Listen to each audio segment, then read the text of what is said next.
Tahukah Anda bahwa ada keadilan Tuhan yang Tuhan berikan kepada seluruh umat manusia, baik orang percaya maupun tidak percaya. Apa itu? Hati nurani. Conscience, hati nurani adalah pemberian Tuhan kepada semua umat manusia supaya kita bisa membedakan yang baik dan yang buruk, yang jahat dan yang baik, yang benar dan yang salah.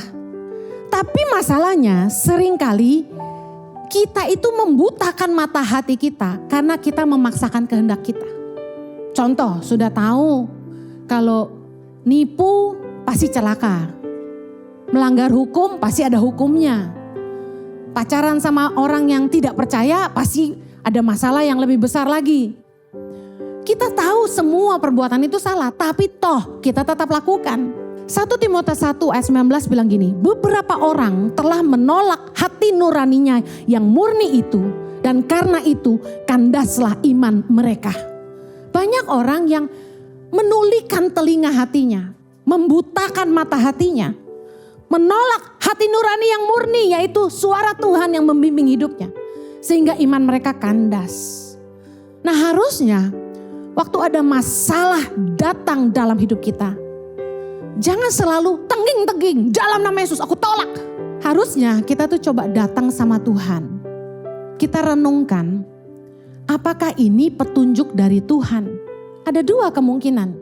Masalah bisa bicara begini kalau dari Tuhan. Yang pertama, bahwa Tuhan tidak mau kita teruskan. You should stop. Kita harus berhenti. Atau Tuhan mau menyatakan mujizatnya dalam hidup kita. Saya akan bahas tentang masalah bisa menjadi pertanda dari Tuhan untuk kita berhenti. Mungkin dalam hidup ini kita salah jalan. Atau keputusan yang kita buat itu salah. Dan Tuhan ingin menyelamatkan kita dari masalah yang lebih besar ke depan. Saya kasih contoh, ingat Yunus? Yunus itu naik kapal, melarikan diri. Tuhan itu suruh dia pergi kemana? Niniwe, tapi dia kemana? Tarsis. Dia naik kapal ke Tarsis, datanglah badai ke atas kapal itu. Masalah gak itu? Masalah. Apa yang terjadi? Yunus sadar dia salah, Tuhan izinkan itu terjadi, dia harus nyemplung ke laut supaya yang lain selamat. Akhirnya dia diam di perut ikan paus. Saya mau kasih tahu, saya ini pernah sok heroik. Saya pikir suami saya ajalah yang jadi hamba Tuhan. Saya tak jadi pengusaha gitu. Businesswoman. Saya coba berkarir, saya coba punya bisnis. Saya kasih tahu, orang yang gak taat, ketika dia join bisnis sama orang lain, karena ketidaktaatan dia, seluruh kapal bisa tenggelam. Jangan sampai karena ketidaktaatanmu, kamu membuat keluargamu sinking, tenggelam. Dan kamu merugikan orang-orang yang kamu ajak kerjasama. Jadi dengar, banyak orang yang ngajak-ngajak saya bisnis, tobat kamu. Saya ini hamba Tuhan, makanya saya gak terima endorsement. Bu Heni, ada endorsement. Endorsementnya apa? Skincare. Mentang-mentang gua hitam, disuruh jadi ambasador. Saya bilang gini, gak laku lo suruh gua jadi ambasador. Kan muka gua freckle semua. Ya kan yang dipilih harus yang putih mulus ngelingsing, bener gak? Lah gua, kalau obat lu bagus sih puji Tuhan ya. Tambah kinclong kita. Tapi kalau kagak, kan kagak laku.